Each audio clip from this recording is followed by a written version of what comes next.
How's everyone doing today? So another day working on the WJ. I may or may not have gotten a new tool. I went out and traded in my Apollo D9 and got the Snap-on Zeus. And reason for it is I got a really killer deal on it with my trade-in. But we're gonna try and see if the Zeus can do the programming of the keyless entry remote. If it can, it's gonna be awesome. If it can't, well, we have plan B with that. And I ordered the, I think it was like 50 bucks off of Amazon, the quote-unquote programmer. So, but we're gonna see if we can do it with this. We should be able to. Let's see. Miscellaneous functions. We're not gonna reset the ECU.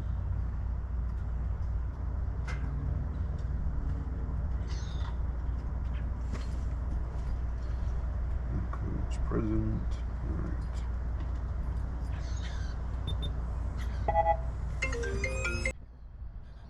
Oh, telephone ringing. All right, so we've got relearns and stuff on here. I don't know if you guys can see that, but that's all the relearns that we can do. I just don't see anything for the keyless entry.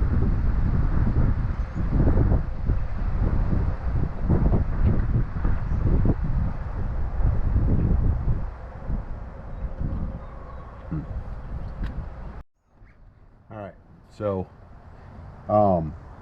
that Zeus, it's new to me, right? So I'm still learning the system, but what I did is I called my Snap-on rep, and she's actually going to pull the data, like a manual for the key fob programming. She's got to reach out to Snap-on Diagnostics, and then they're going to send it back to me with, I gave her the VIN for this, everything, so that they can look it up and let me know if it is capable, and if it's not, then what they can do to help me, because when I bought that Zeus, it was supposed to be able to do everything, absolutely everything. Anyways, talking about the Zeus, let me grab that, and then we'll get into the project of the day, one of them. So the Zeus, this is Snap-on's, you know, poster child, or flagship, I should say, diagnostic tool. And it's a Windows-based tablet. So when you turn it on, it actually boots to a Windows tablet, and you can get on the internet, all that stuff with it. But the reason I really wanted it was for this. So what these are is you can actually do like testing of sensors, modules, all of that. And with the Zeus, it'll actually tell you, like, once you plug into the vehicle, and it's a wireless little dongle that you plug into the OBD2 port. Once it identifies the vehicle, you can go through and you can select the module that you want to test, right? And it'll tell you which cords to plug in and where to hook them up to on that module. And then you hit like test, and it'll go through and it'll test everything. I'm still learning about it. It came with like some classes, and I'm in the process of taking the classes. So once I'm familiar with it and am good with it, then I'll do a video on it. The other cool thing about it is like you can see back here, it actually has a built-in multimeter, and I'll boot it up so that you guys can see. Bring you guys closer. So this is completely shut down, and it'll boot up, and you'll see the windows, and then you'll see it open up the actual diagnostic software.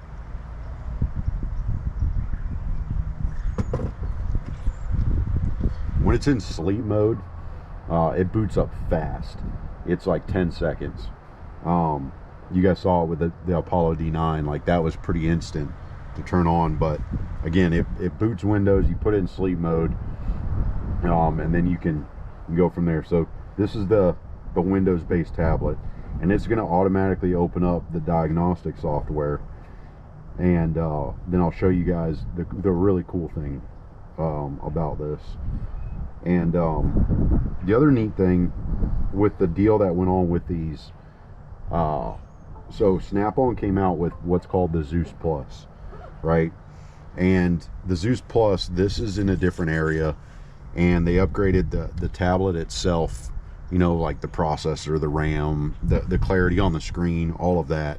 That was the biggest upgrade. As far as the diagnostic software, all of that stayed the same.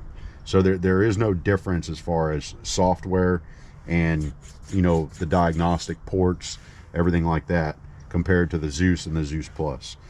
But anyways, so this is like the menu that you get, and what I was talking about is that guided component test.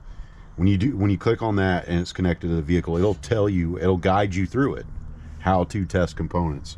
But this is really cool, and it's the scope multimeter. My fingers don't like to work on touch screens for some reason. So you've got a lab scope, ignition scope, graphene multimeter, digital multimeter, presets, and reset all of them. But I love the digital multimeter because you can do volts, volt DC average, volts AC. You can do your ohms, you can do your diode continuity, which is really, really handy. Low amps, that's 20 amps, low amps 40, and low amps 60. But so if you go volts DC, it makes like electrical noise when it turns on, and you hook up your connectors, and it gives you probes and alligator clips, and you got a built-in multimeter right here. So you don't have to go and have a multimeter and a scan tool. Like, everything's in one, and you can actually save that data. So as you're testing, you can save the data, and then you can go back through and review everything. You know, you got your ohms.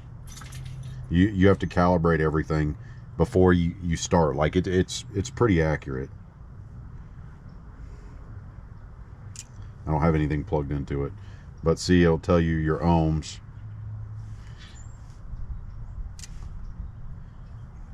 The average, and then back here, so that's your graphene multimeter. Like, all of these different options and data for diagnostic, right?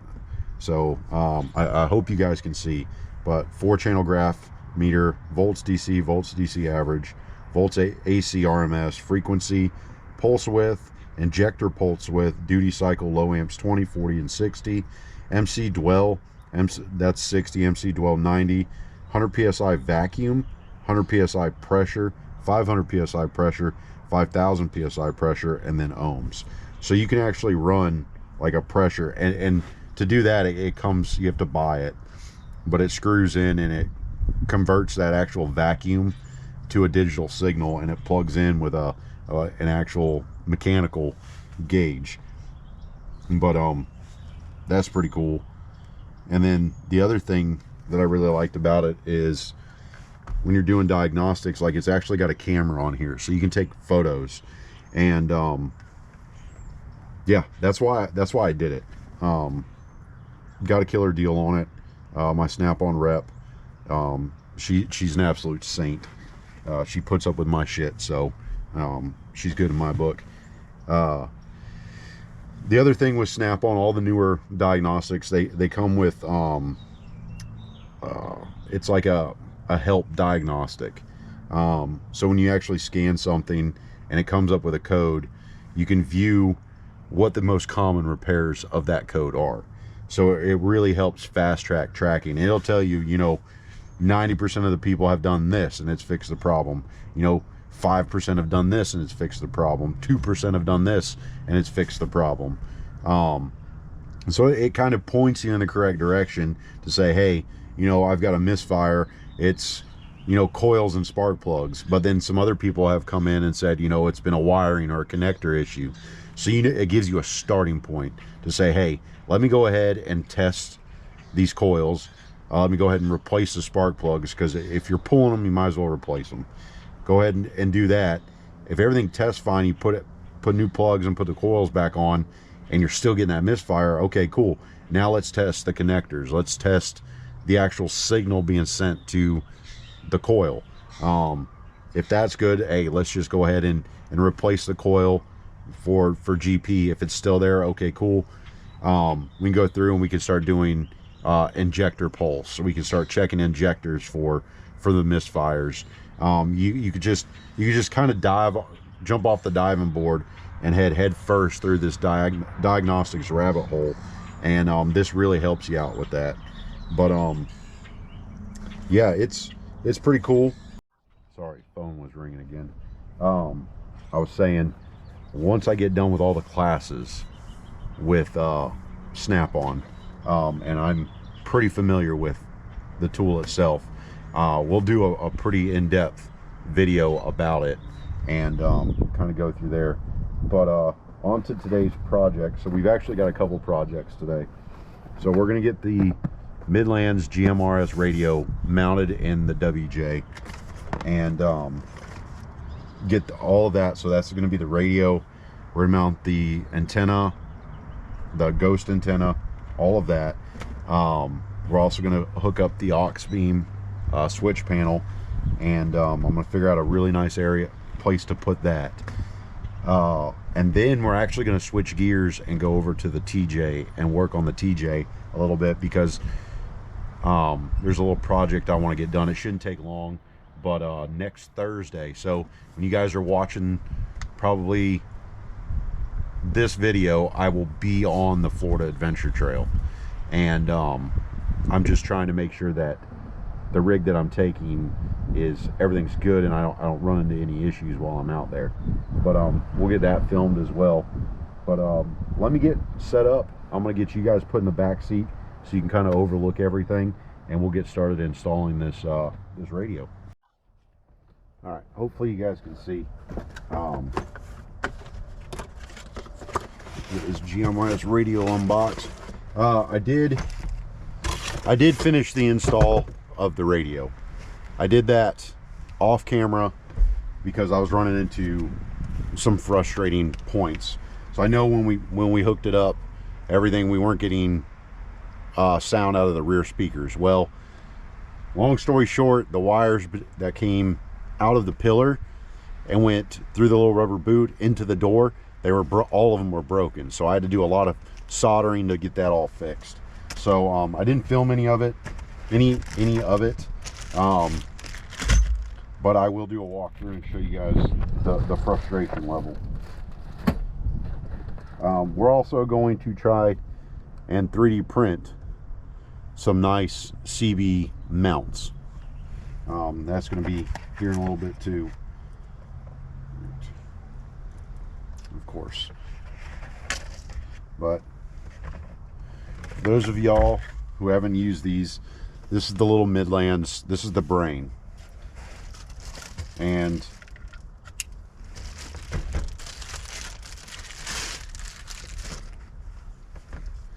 this is your entire CB minus the antenna and the power. So it's super small. It's 15 watts. I think that's the one I got. Yep, 15 watts.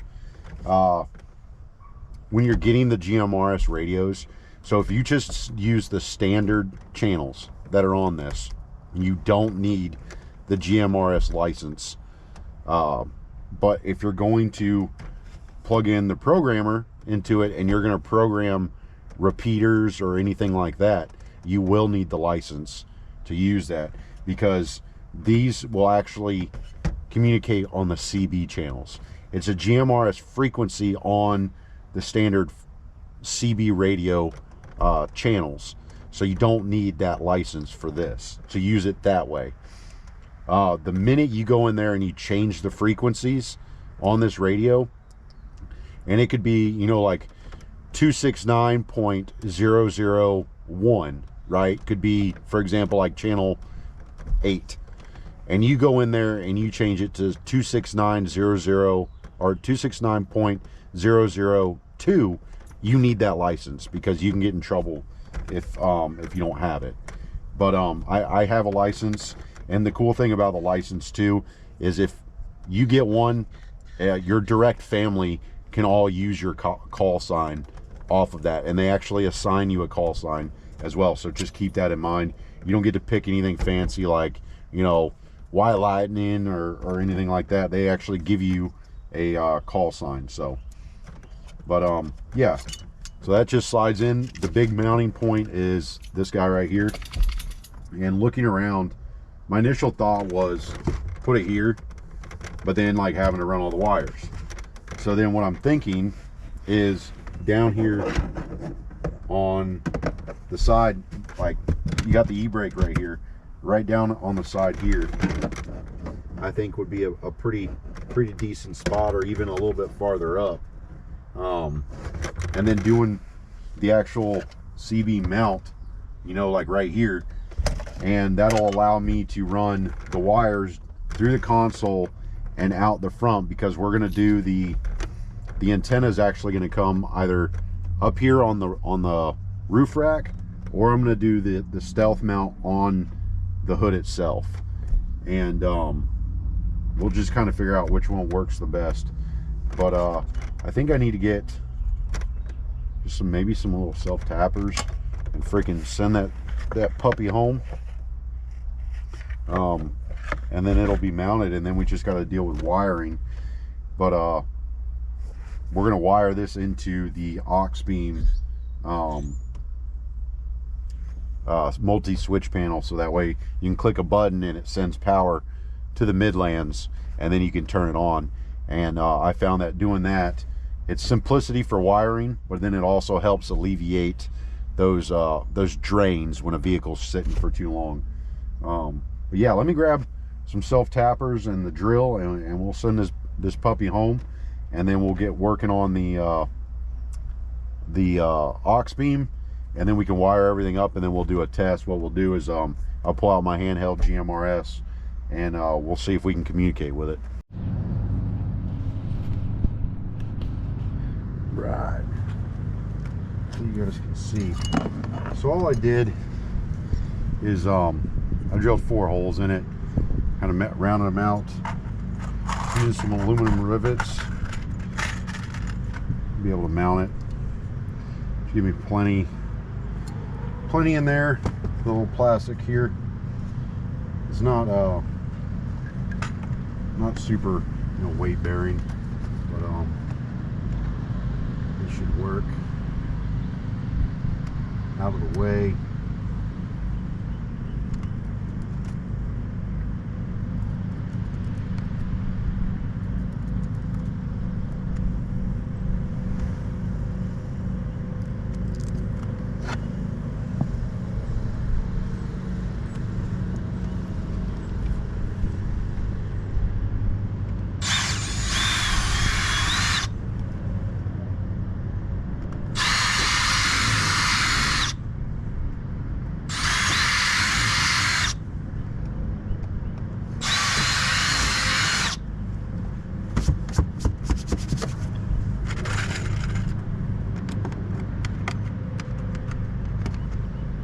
Test to make sure the rivets fit.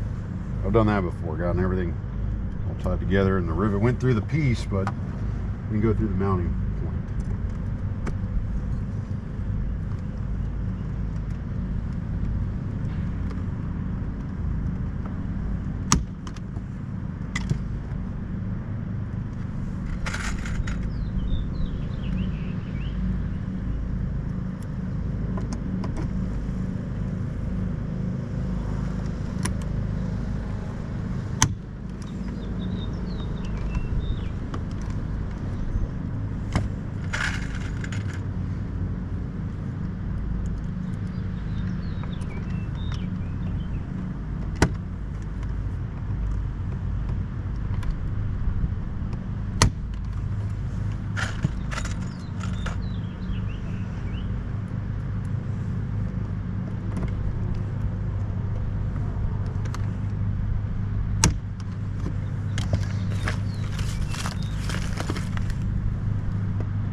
Might have to get out the little Dremel and just beep beep beep, and then I can hit that too with it since I'm right there.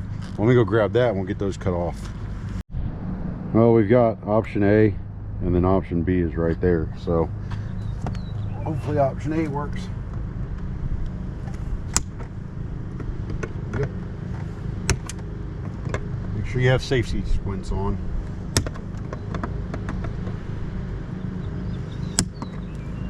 I'm wearing sunglasses because my eye's still bothering me. I ended up going to the doctor the other day. Apparently I have a severe eye infection, and yeah, so they got me on like 2 different antibiotics. But yeah, I mean, that should work perfect right there. The radio, I think that'll be pretty nice right there, or somewhere in here. We'll make this thing mount to where it's out of the way and it ain't bothering no one until that point. Set that up there. Well, you guys fell there. I'm gonna have to get that edited out, but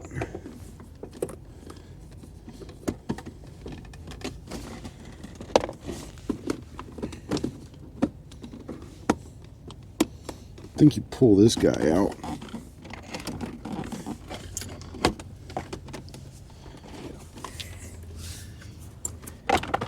And it gives you access to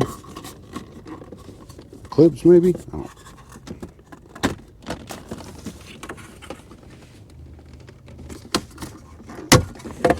There it goes.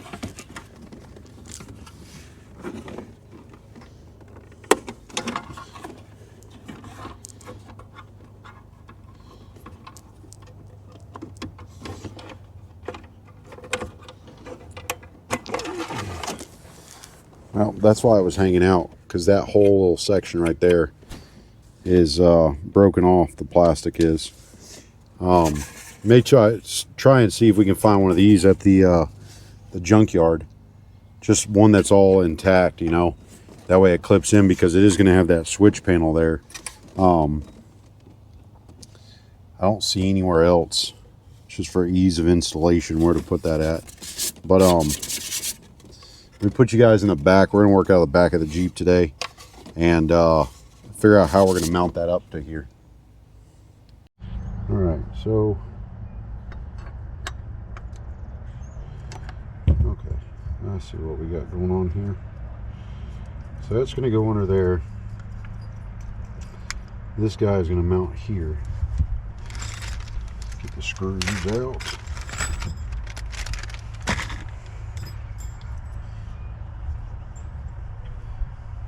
It's that little guy right there.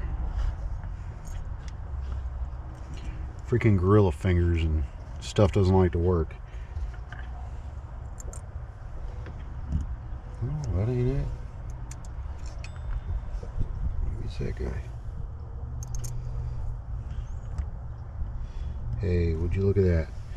Alright, let me grab. Oh, let's use the supplied screwdriver that it came with.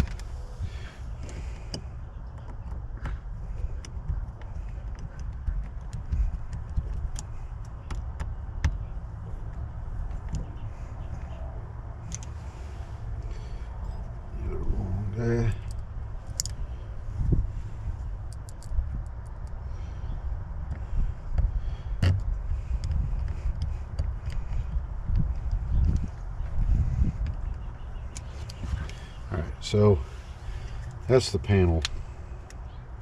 Pull this thing off. Came with a little protector once you put the stickers on there.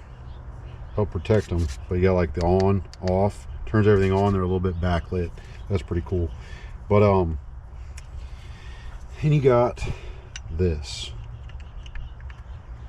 So goes in here with these guys.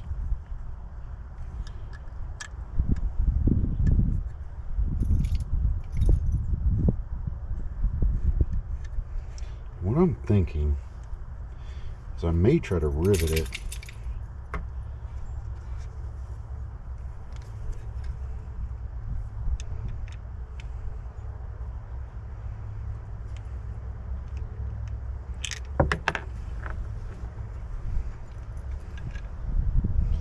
I just want to see. And if I don't like the way it looks, then we'll figure out a different place for it to go. But I want it out of the way, but still easily accessible when you're trying to hit the switch, you know what I mean? Like, it's got slotted points. I mean, what do you guys think? And the wires, we can run the wires all through the back of it. That way you really won't see them. Or do we cut out a piece of metal and try to shape it to this, put it on here, and then mount it? I think that's just too much. Let's go take you in there and let's figure out what might work. Alright, so you guys have graduated to the front seat. Put that out of the way.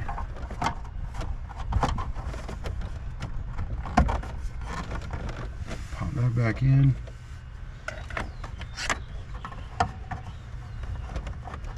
I mean,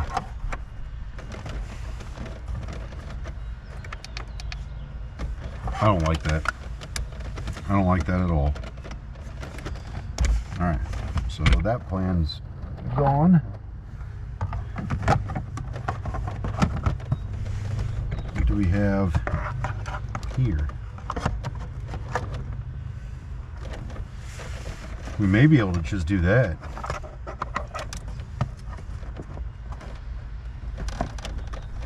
You know? I feel like that's too much. I don't like them there. It honestly may just have to go here. Because, I mean, if we can get that in there pretty well.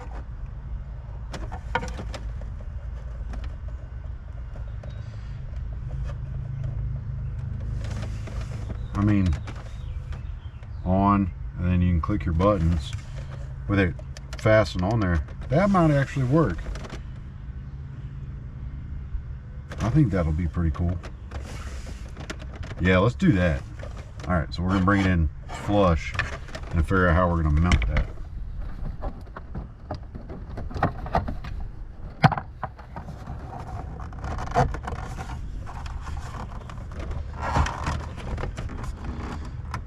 And then once we mount it and we find one of these in the junkyard, we're gonna have to do it again. All right, we may have to go to the shop. All right, I think I found an easier way to do this. Well, I wouldn't say easier, but kind of like a temporary way to do this. So this can go in and be on the right side.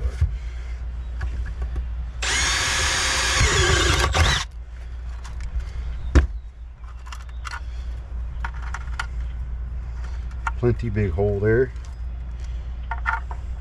Oh, gotta go bigger.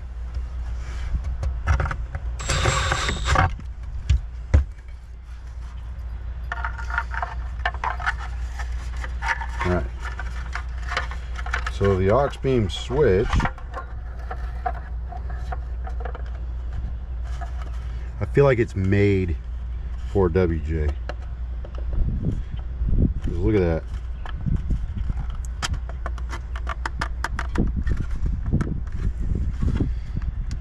Recessed in there a little bit.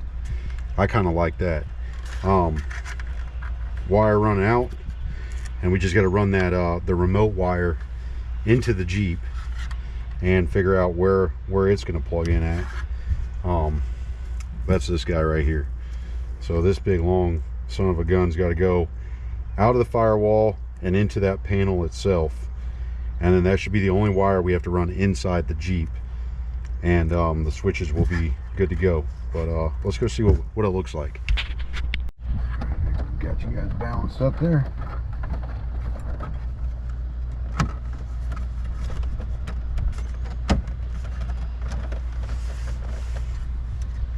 Reach in, power on, boom, lights, radio.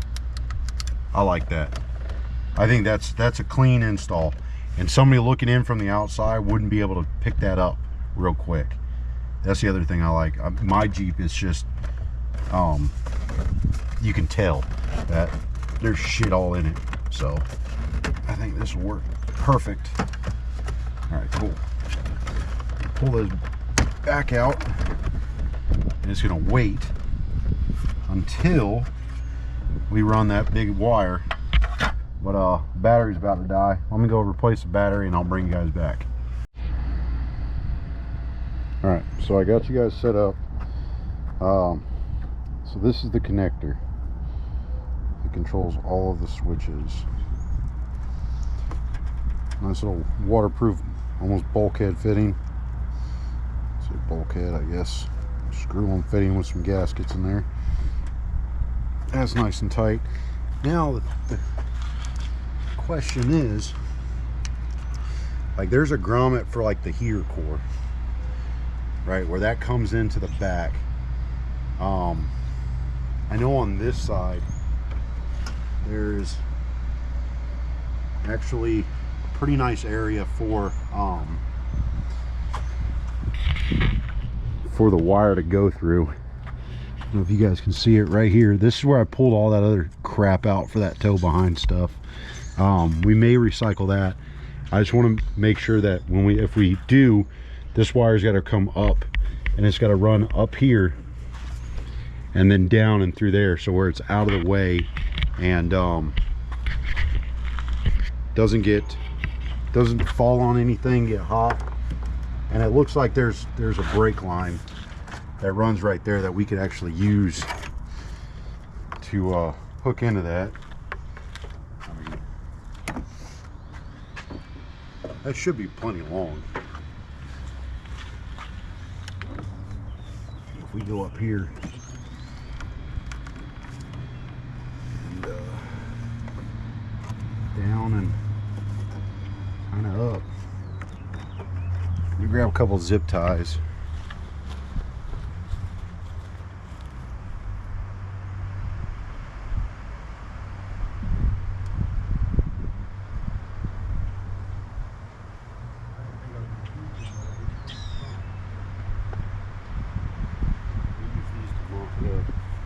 Hopefully that works.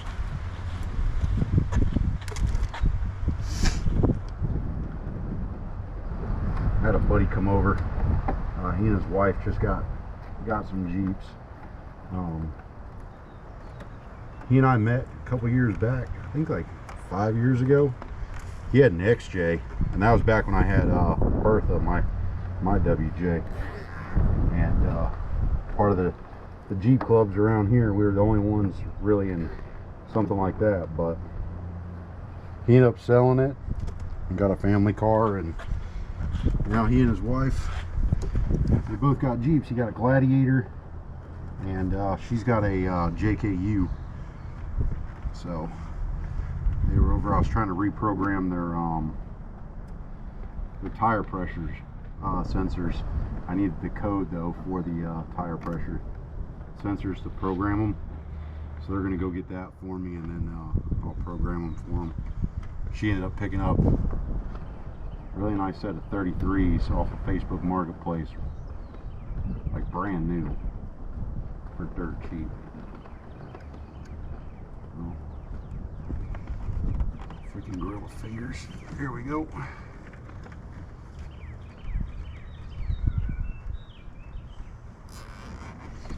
Alright.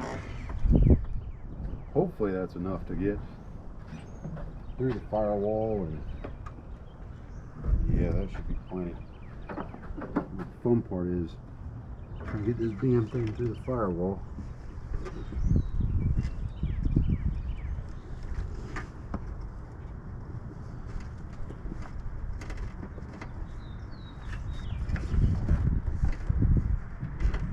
Hey, it went right through. So you guys couldn't see that, but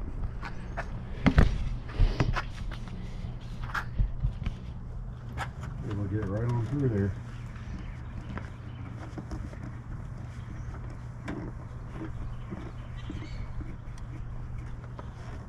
Boom. We'll go on the inside and then pull it.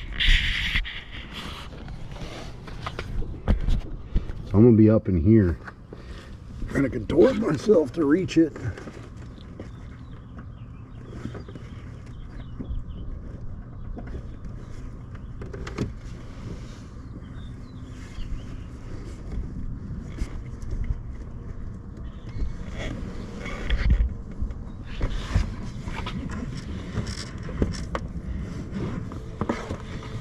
is, let's make sure we don't pull too much.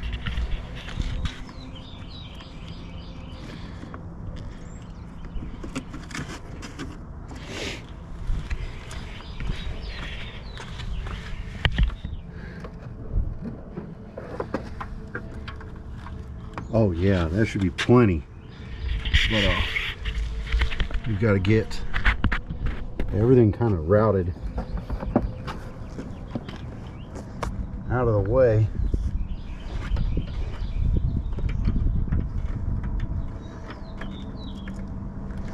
There's a steering column that's got to go over, because you don't want anything touching that. I've gone to help some buddies of mine with wiring before, and they've like wrapped stuff and zip tied stuff to the steering column. And I'm like, come on, dude, like that's what controls your movement and stuff. Like, that's dangerous as can be. I'm all for cutting corners and stuff sometimes, but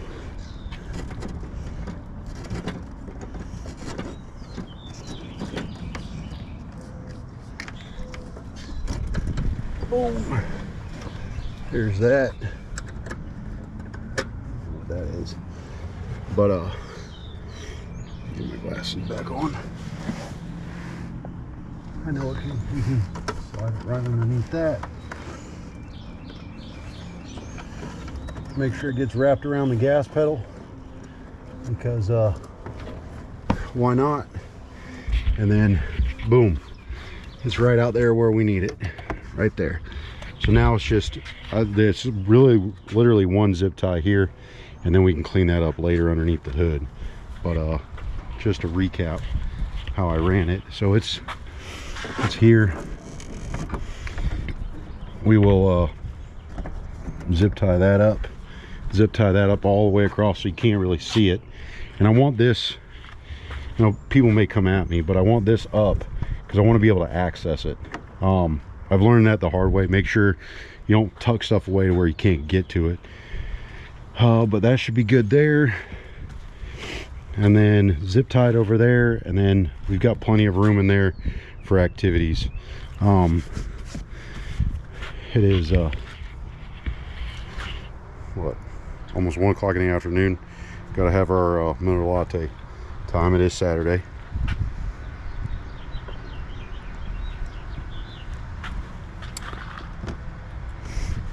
Yeah, we'll probably have a couple of them today. Temperature's a little bit cooler than what I like 70s. I think it's like 64 or something like that. Some of you may notice my sweatshirt, Come and Go. That's out of I got this one out in Colorado. That's a gas station out there, and it's actually going out of business. Well, they're not out of business, they were bought out by another bigger gas station. So grab the Come and Go before it's all gone, because it's gonna be worth some money come here in a couple months. But yeah, let me just zip tie all that up. There's no point in filming it. I know you guys don't want to watch me zip tie, but I'll zip tie all that up, zip tie this stuff up underneath here, and then we'll get the switch panel hooked in, and then we'll start looking at the stickers, which stickers we want to put on there, kind of map out what our electronical stuff is going to be. I've got the power wire, and I'm already seeing that it is not enough for what we want to do. So a little fusible link in there. Got to cut that guy off, and then that's got to hook. But see, all of this is easy to tuck away and hide. And then we just got to get all of this stuff through this firewall. I mean, let's see, what do we got up here?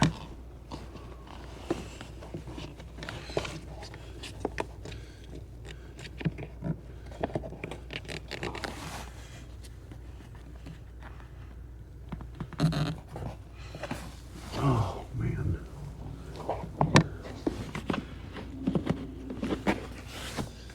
That's not good.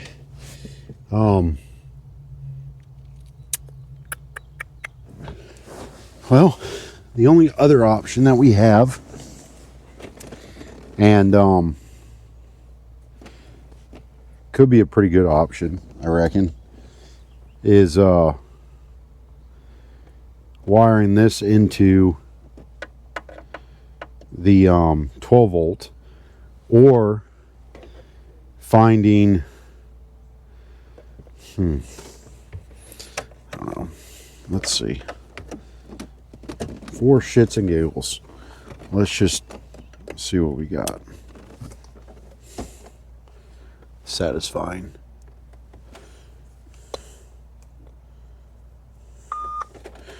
All right. So that'll actually power it with the vehicle off. That's pretty good. But then that takes one of the 12 volt power sources. Let's see. Yeah, we gotta get something to fix that.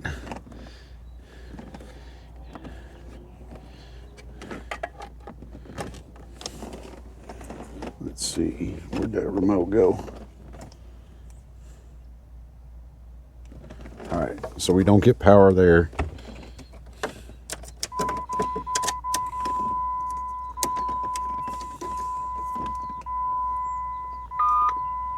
We get power when the vehicle's on. I think we're gonna just plug it in here, to be honest with you. Hey everybody. What we will do, we will do something like that. Hey, now. There we go.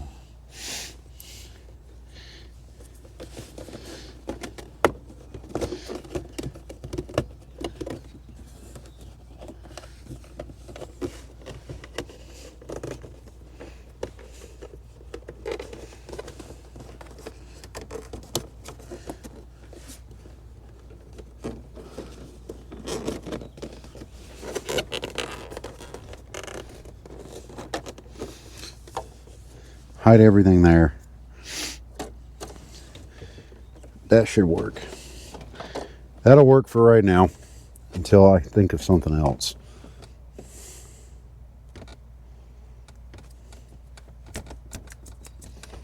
That bothers me. I really wanted to utilize this, but that's that's actually a lot of light. That may actually kill the battery. It may not. I mean, on my Jeep, I've got a 110 volt outlet that feeds 2 USB and a USB-C plug at 3.4 amps, and then it's got a volt gauge, and that doesn't kill the battery. It will, but it's sitting. I think it took 3 months to kill the battery, and that was parking it, not touching anything, not opening the doors, not doing anything. 3 months it killed the battery. So I think this will be fine. I think it'll work out just fine. And then we may even throw one of those outlets in here too, like right here, because these little panels, you can cut these out, and they're meant for the heated seats, the switches for the heated seats. But we may put that there. But yeah, then it's just trying to figure out where that's going to go. I actually really like it there, and then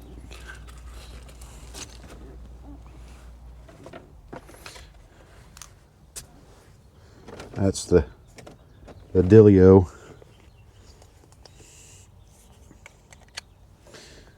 It just sticks on there. Let's just stick it on there and see what happens.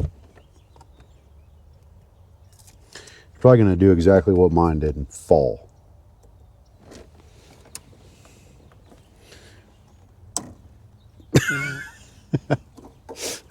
like I said, I need to reglue it. All right, cool. While that sits there and figures out its life, we're gonna go figure out our life and figure out how we're gonna run that antenna, and where we're gonna put that CB antenna at. I'll show you guys. It's just the stealth mount. It will clip on to the edge of the hood. I don't know if you guys can see that lip on the hood. It will clip on that, and then you just screw the antenna into that. But let me go grab it and we'll play around with it and see what looks better. All right, so kind of figure something out. This wire right here, it says connect to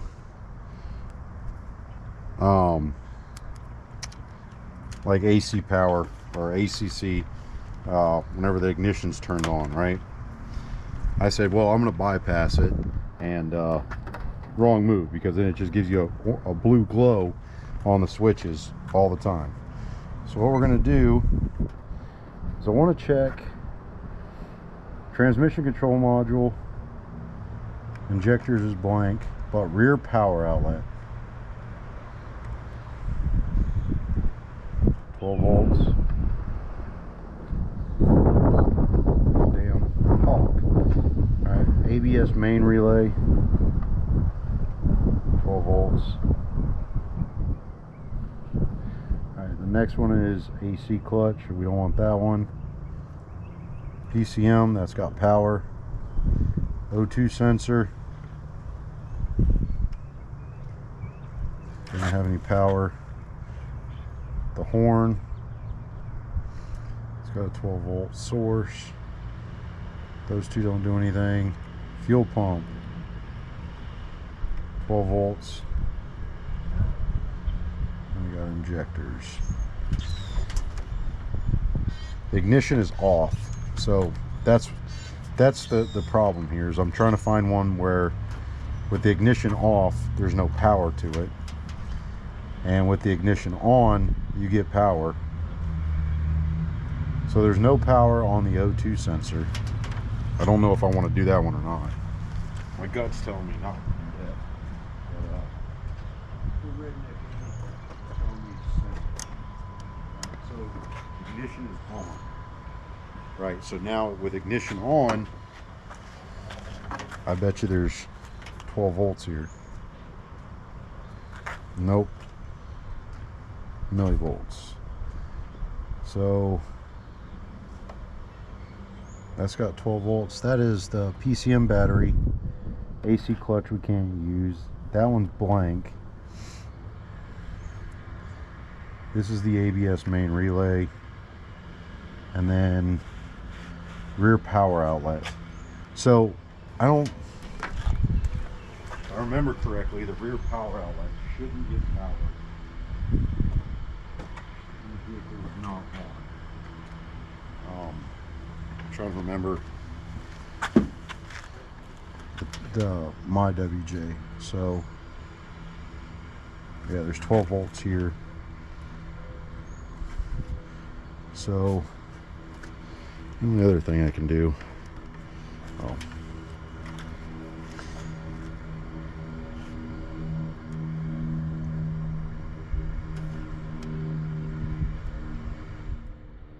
so this one doesn't have any. Let's turn the ignition on. It's a 15 amp fuse, so we can put that in there. Keep it 15.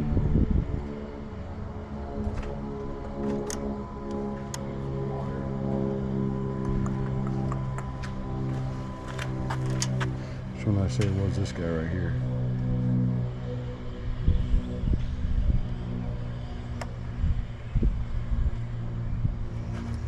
Nope.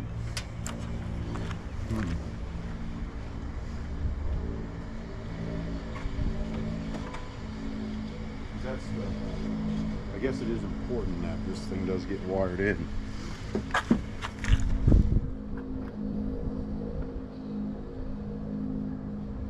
There's 12 volts there, and that is fuel pump. And then the relays kick. That's the thing.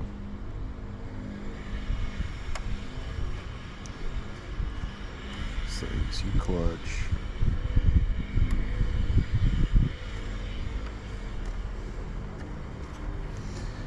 Then we've got the horn. See, that's got 12 volts too.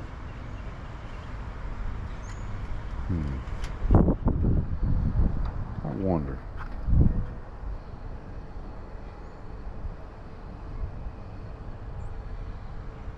The only other way to do this is to run this wire all the way inside. And I really don't want to add to this and have another wire running over there through the firewall. I was really hoping to be able to do this from here. But that's unfortunate. That's unfortunate. That sucks.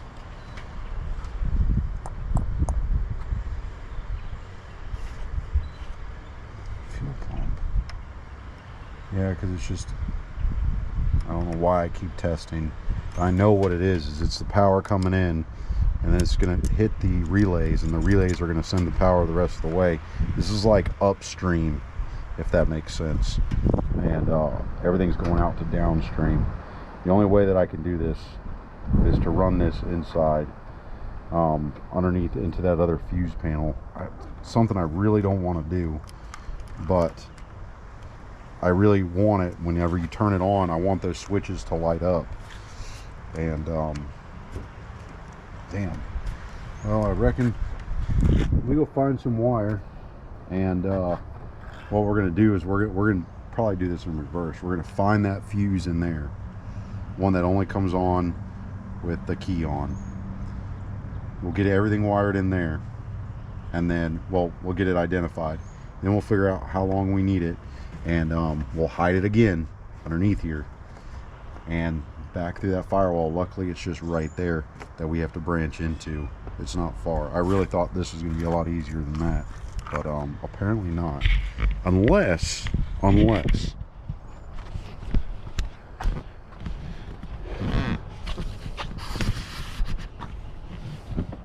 okay.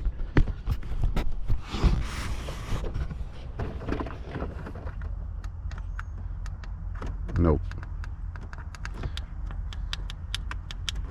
No lights or anything. Everything's numbered. That's cool. 1, 2, 3, 4, 5, 6. But yeah, so you'll get these little blue lights underneath this. Let me go hook it up so that you guys can actually see it instead of me just talking about it.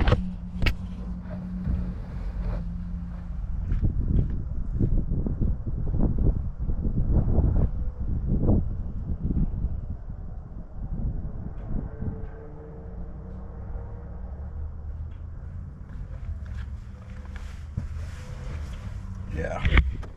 See, and then, yeah, you need that because that excites it. You need that to be able to do this, but there's no way to turn these lights off.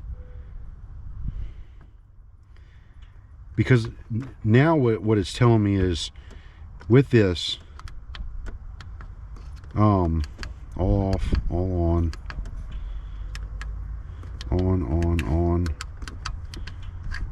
off. So without that exciter, that little positive, this will not work at all. But then when you hook it in, if the key's not on, your light, and you say you got all your lights, you're pulling up to a campsite or something, you turn your ignition off, all those off-road lights, all of your auxiliary stuff turns off. Yeah, that can be good, but I don't want that. I want the ability to say, okay, hey, we're sitting here, we're chilling, I can hit a button and turn on and my radio comes on, or I think I see something up there and I just tap the button, turn on the spotlights, hey, there's nothing there, turn them off. You know, I think that makes sense in my head. I don't think these are going to pull that much. I actually reading the directions, and here's one of the questions. They give you this nice little booklet to read, and I'm feeling like this would be better read on the freaking shitter. Is there a way that the switch panel can still control the devices in the car when the car is not started? Right?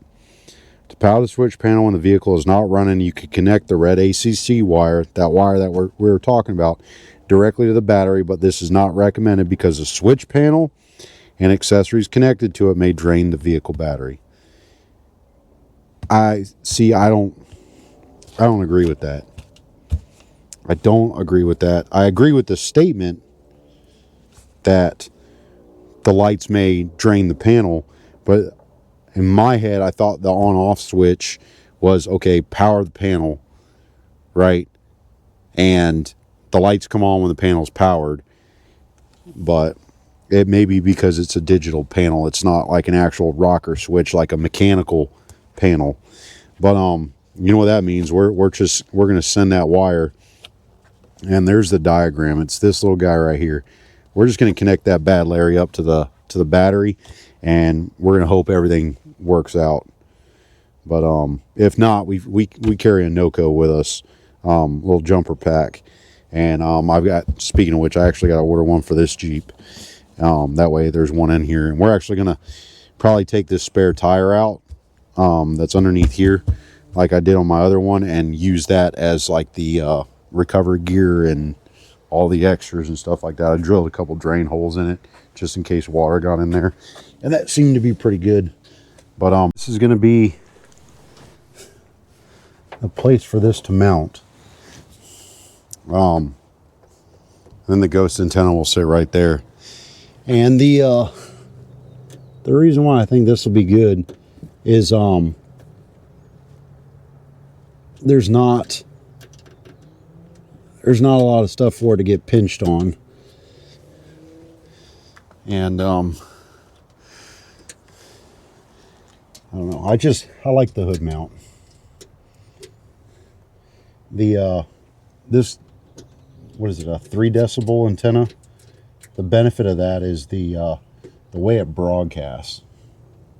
And this came straight from Midlands. This one, it's like more of a straight up, and then like almost like mushroom cloud is the way he explained it to me.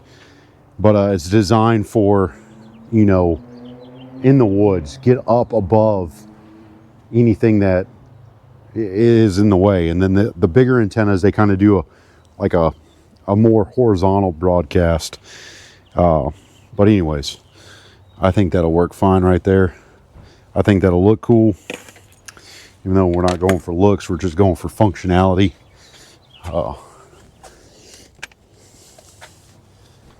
But again, we got to fight with getting that fat daddy through that little grommet in the firewall, and then everything that we just put back together.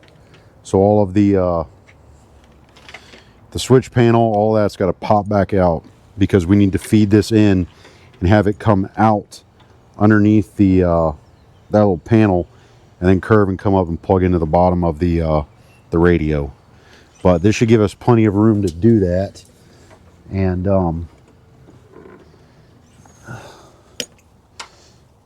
may just have to do a little bit of El Surge array, and that son of a gun should go right on through there.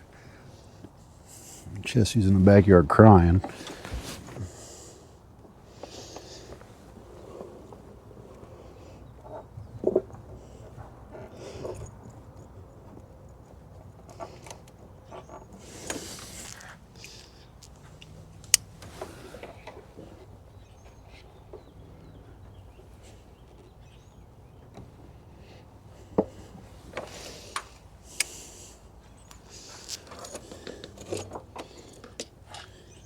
Get you guys in here so you can see it. We're back in here.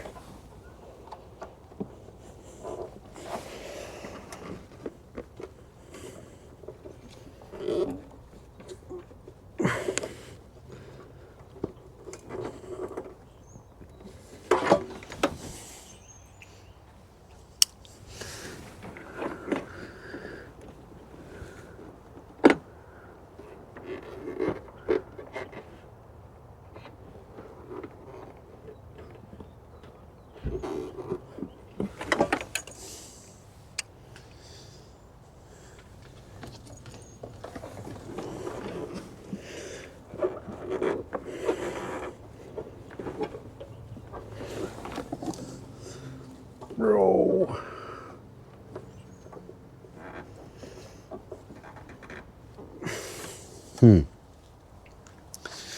got a tool for this. Got this snap-on tool. The point of it is to be able to go through those little firewall grommets and you can feed your wire through it. But what we're going to do,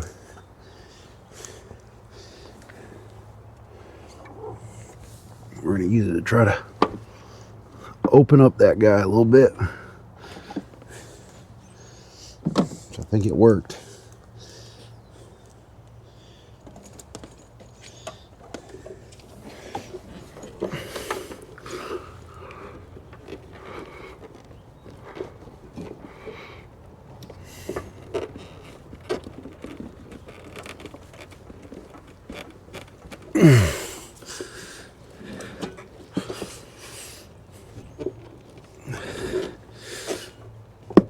There we go. Yeah, right tool, right job. Didn't use it the right way, but it worked. And bring you guys right back over here.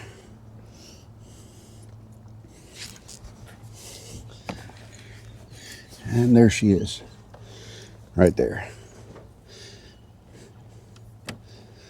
And then we'll feed this in the same way that we did with the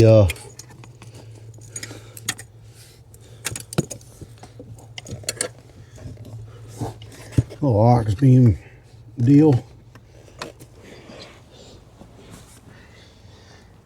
And we got to run it over.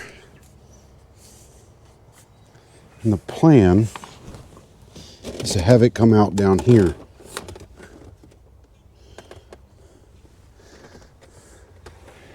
I think I can do that.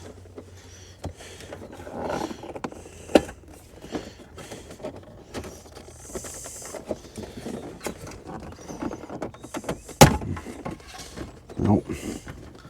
Hopefully that didn't break.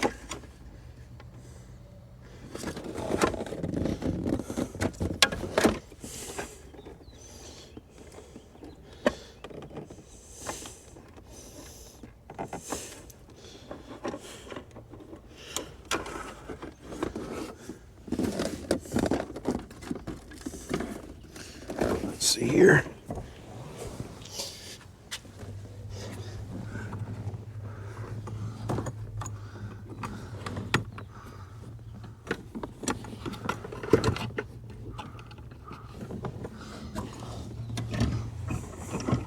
You guys see it? Yep, there it is. I done felt it. Alright. Really could use one of y'all to come here and help me with this damn thing.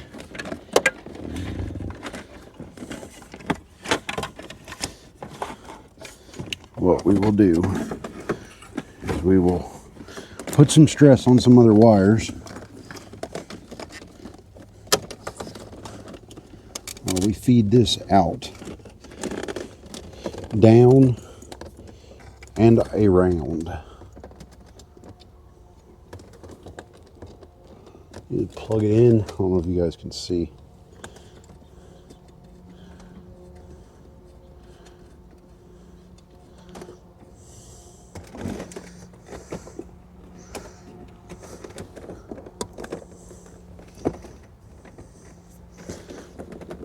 There we go.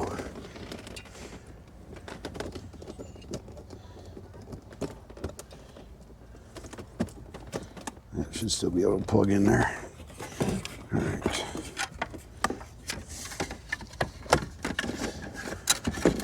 And we shove everything back in there. Plug our power outlet back in.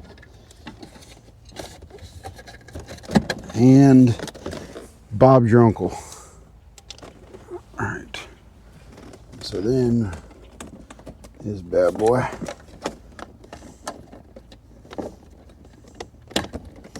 Come there. That's plugged in. It'll look something like that.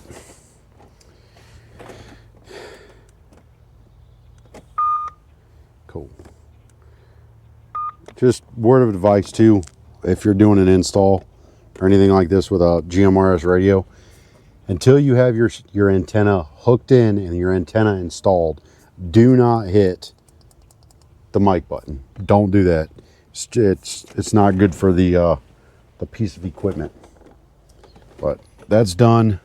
Now we've got to deal with all these wires that are out here, because there's a lot of them.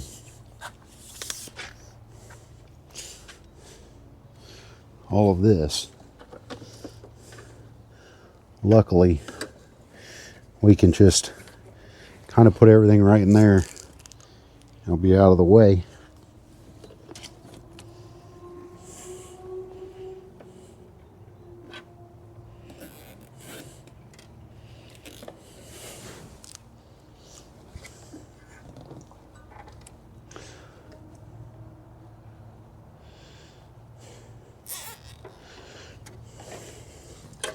Just like that.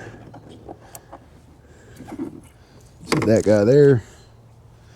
And now closes, and that's for the antenna. So let me go grab the antenna and I'll show you guys.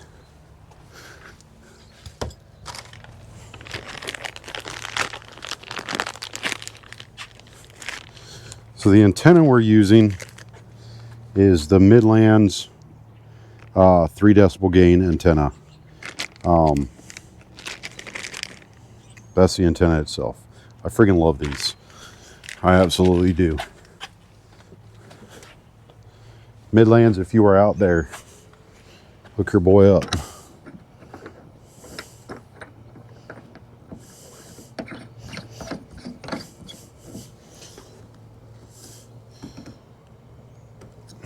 That's it. That is it for that GMRS radio. She is installed. So now what we can do is I'm actually going to go grab my Baofeng, right? And which is my handheld. And we're going to turn it on, and we're going to see if it works. If everything we did works. So give me like 2 seconds, grab another beer, and we'll go ahead and test it. We got the Baofeng, right? Just UV5R. And I've got these programmed for the standard channels that the Midlands come on. And then I have some other things programmed as well.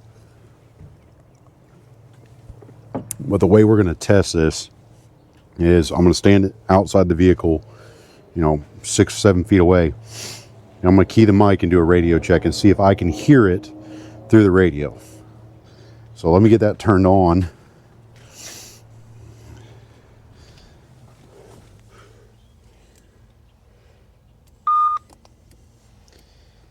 So we're going to go volume. And so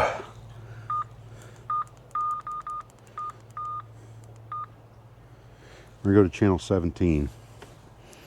Right. So then on the Baofeng, I don't know if you guys can see it. 8, 9, 10. Right up here has, these are the frequencies.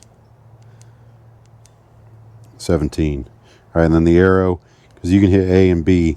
You have you can be on 2 different channels. So I heard that.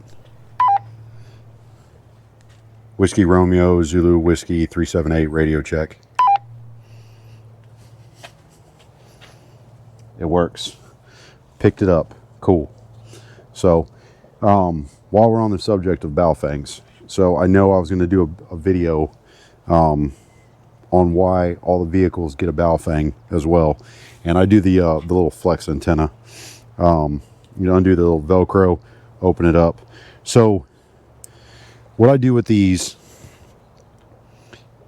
and why all the vehicles get them is, if you're out off-roading or you're on a trail or something like that, right, and you send, you and your buddy are riding, or multiple vehicles are riding, right? If they have a handheld, a portable, right, they can tune their vehicle radio, same channel, and let's say you've got like a water crossing or something like that, and they go out and they walk it first. Well, they get to the other side, and it's like, okay, what's the data? What did you find on your walk through the water? They can just simply grab this and say, hey, when you come through, make sure you stay hard passenger. It's hard bottom, but there's a drop off like in the middle. They can update you. The other reason too is, say you're ground guiding someone, and you know, when we go to URI, you guys will see that if you're ground guiding someone, windows down in the Jeep, and you're up there, they're trying to climb a mountain, and they're saying, hey, turn it, hard passenger. You know, they're screaming. When instead they could just, hey, go hard passenger, okay, come on, straight up, straight up, straight up. They can talk to you at a normal tone, and it's in the Jeep and you can hear it. And the third reason is, say you're out with, you know, a big group of people, right? And some people chose to stay at the campsite. And let's say they don't have a vehicle, they're just hanging out at the campsite, right? If they have a handheld, they can turn it on and say, hit you with your call sign and say, hey, can you come back to the campsite? Can you come pick me up? Whatever it may be. That's why every vehicle, I put one in every vehicle. And then the other reason is, on these I program repeater towers. So on the Midlands, you can program that as well in there, but I tend to do it on these. Let's say you get yourself into some shit, right? You can actually ping off the repeater towers that are near you. And I always do a look, like when we do the Florida Adventure Trail here next week, you know, I've got the frequencies for those repeaters nearby, and there's 2 of them. And so I'll have those programmed in so that if something bad does happen and I don't have cell service or whatnot, I can actually use the handheld and ping that repeater tower and try to get a distress signal out. You know, it's one of many ways. It's redundancy is what I'm getting at with it. The other thing is, I'm going to be running a Zoleo through Garmin that will send my locations to a set group of people every 4 hours. So they'll also be able to live track me. It's got an SOS button. But again, all of this equipment is great, but it serves no purpose if you don't have it on you, if it's not accessible, this, that, and the other. That's why, you know, the Zoleo, I'm keeping that on my person. Like, that'll be on my belt loop. Just in case for some reason something happens, I can hit that and I can get help. This will be in the vehicle, you know, 2 people riding. They get out to go do something, and, you know, filming YouTube, right? My dad gets out ahead of me, and he's got this, hey, cameras are set up, come on, you're good to drive forward, right? And boom, good to go forward, grab that footage like you, for you guys. But that's the reason. These things are super cheap. You can get them for $16 off of Amazon. You can get a 2-pack of these Abri collapsible antennas. I think you can get those for $12 for a 2-pack. And then the kits that I did for the radio themselves it was $40 for a 2-pack of radios, but it came with the bigger battery, came with 1 programming cable. So each radio had a bigger battery, a smaller battery. It had like 3 different antennas that came with it. It had the belt clip, and a couple different other things that came with it.